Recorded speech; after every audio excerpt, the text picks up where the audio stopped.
And on behalf of all Americans, thank you for getting rid of that ridiculous red card. Obviously, as a U.S. supporter, I'm quite happy with it, but definitely understand the other side and how it's pretty unprecedented. It just makes a mockery of the whole tournament. The sportsmanship of this game is in question here. No matter how many goals he scores, no matter how many games he plays, the world will only remember him from this moment.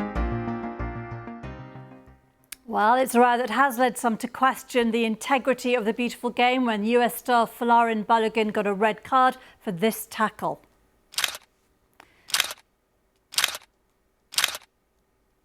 And the rules meant that he should have missed the following game against Belgium. In a shock decision, football's governing body, FIFA, said they'd suspend his ban, leaving him free to play. It's delighted US football fans, including President Trump, but it's dismayed others. We look at the questions that FIFA are facing, the impact Balogun could have on the pitch, and what it could mean for the sport. So, what do we know about Donald Trump's involvement? We'll let the president explain it himself. All I did, I asked for a review because I didn't think it was a foul. And, again, I'm good at this stuff. I didn't think it was a foul. I thought it was two great athletes that crashed into each other and got entangled. That was not a guy punching somebody in the face or anything that, would be different. I didn't tell him what to do. I can't tell him what to do. But, and I don't believe he made the decision. I think it was a committee that made the decision. And they made the right decision because, number one, it wasn't a foul. And you know what? If they beat us, then they can be really proud. The other way, if they beat us, we'll say it was rigged. Well, our correspondent Nick Johnson is in Washington. Nick, what more do we know about President Trump's phone call and involvement in this? Well, we weren't initially sure what President Trump had said on the phone to Gianni Infantino, but we do know now, as he said, he asked for a review into that decision to give Balogun a red card. We weren't initially sure whether President Trump had directed FIFA to overturn that decision, but what he did say was he asked Gianni Infantino to review that decision. But what this leaves, one of the football players there mentioned that this leaves a bad taste in the mouth, and it just suggests what sort of involvement leaders of countries around the world can have in future football games should they dislike a decision taken by a referee. Well, Donald Trump and FIFA President Gianni Infantino have a close relationship. The footballing boss has been in the Oval Office on multiple occasions. Here he is, letting the president hold the World Cup trophy. Famously, Gianni Infantino also awarded Donald Trump a special peace prize. Mr. President, this is your prize. This is your peace prize. There is also a beautiful medal for you that you can wear everywhere you want to go. So, Nick, tell us about the Infantino-Trump relationship. The two seem pretty close. Yeah, as you've got a snippet there, it's fair to say they've got a bit of a chummy relationship. That inaugural FIFA Peace Prize that Gianni Infantino awarded to President Trump at the end of last year. But we heard from the president himself earlier when he was speaking to reporters in the Oval Office. He described Gianni Infantino as a hugely respected man, but he said that his respect for the FIFA president had gone up tenfold since he made what the president described as this correct decision to review that red card for Folarin Balogun. Well, the player at the centre of this whole controversy is Folarin Balogun. He's been the USA's star player at the World Cup, leading them through to the last 16 with 3 goals. He is crucial to their chances against Belgium. Well, our sports presenter Joe Curry is with us. Joe, tell me more about Balogun. Who is he? Why is he so vital for the US? Well, for those who hadn't heard of Balogun before the World Cup, they certainly have now, haven't they? And not really for the right reasons. The 25-year-old plays his club football at Monaco in France. But in terms of this World Cup, he's very much been seen as USA's best player, their star and their top goal scorer. He's seen as crucial if they are to get past Belgium tonight and into the quarterfinals. And as things stand, unless we have another twist or turn in what seems to be an ever-evolving story, then he will be starting the match in just a few hours' time. And Joe, what did he do to get the red card? Well, in the round of 32, the USA were taking on Bosnia and Herzegovina. He had what was seen as a poor challenge in the moment, was shown a straight red card. Now, many at the time actually thought that the red card was a little harsh, but players at this World Cup aren't able to appeal red cards. There isn't a process in place for that to happen, and so he was very much expected to serve his one-game ban, as he should have been, in tonight's match. But because we've had this intervention as something we've not really seen before, he is now available to face Belgium.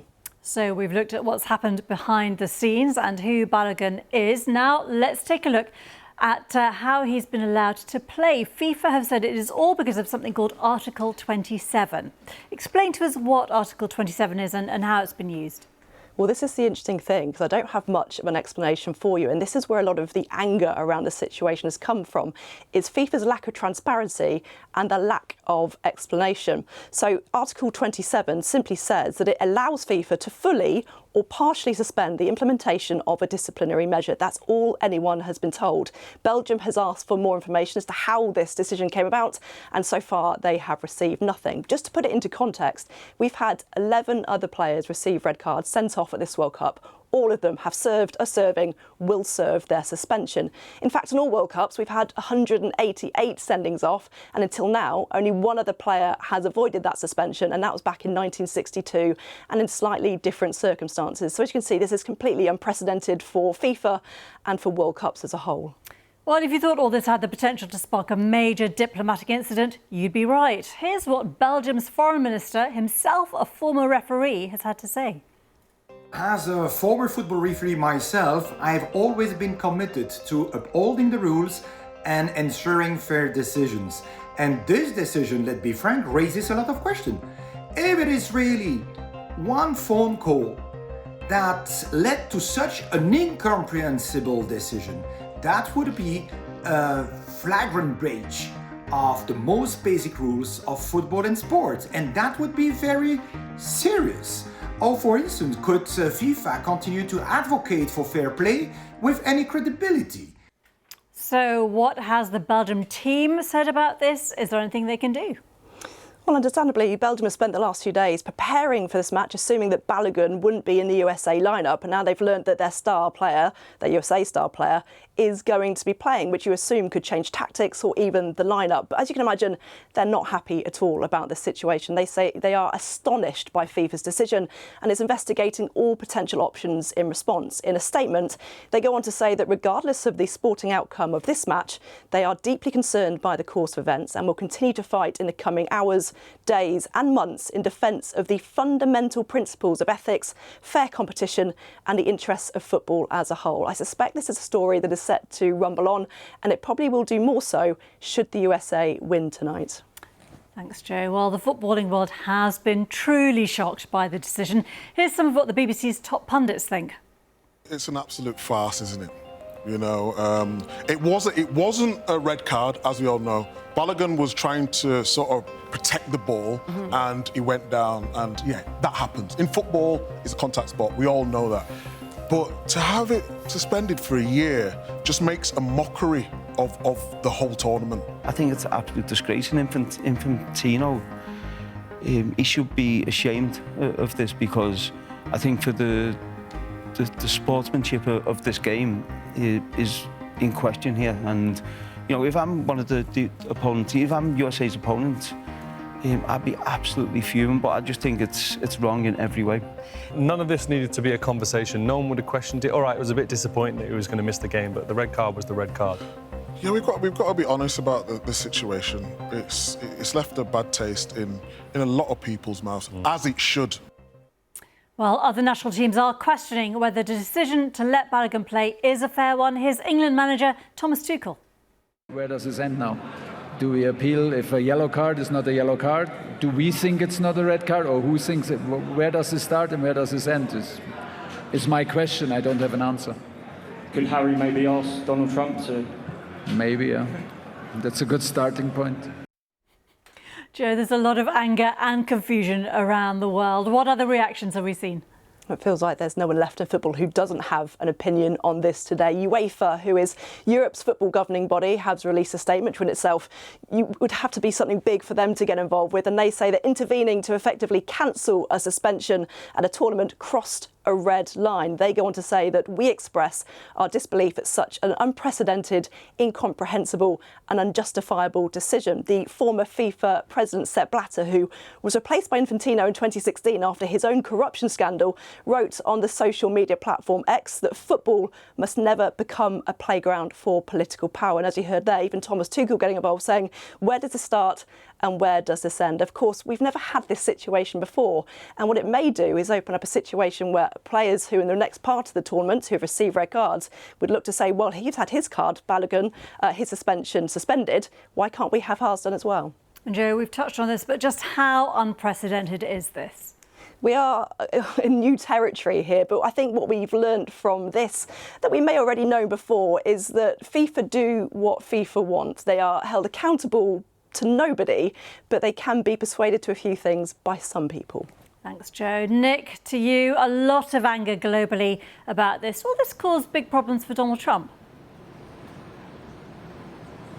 In a short answer, no, I don't think it will. I think the problems it will cause, if any, long term, are likely to be for FIFA, and their neutrality might be called into question. But as we've already heard, FIFA remain unaccountable largely. But no, I think in terms of what sort of effect this will have on Donald Trump, I think no, I don't think there will be any negative effect for Donald Trump. I think actually conversely, Donald Trump might come out of this reasonably well for some soccer fans in the US and indeed some of his MAGA base in the US as well. Donald Trump admitted when he spoke to reporters in the White House earlier that soccer wasn't up there with America's best sport, and he also said he wasn't aware really what a red card was and the fact that a player, even one of your best players, can get sent off and then suspended for the next match. And you might say to Donald Trump, well, welcome to the world of football, welcome to being a football fan. Decisions like this are sometimes unfair, but I think it's just emphasised that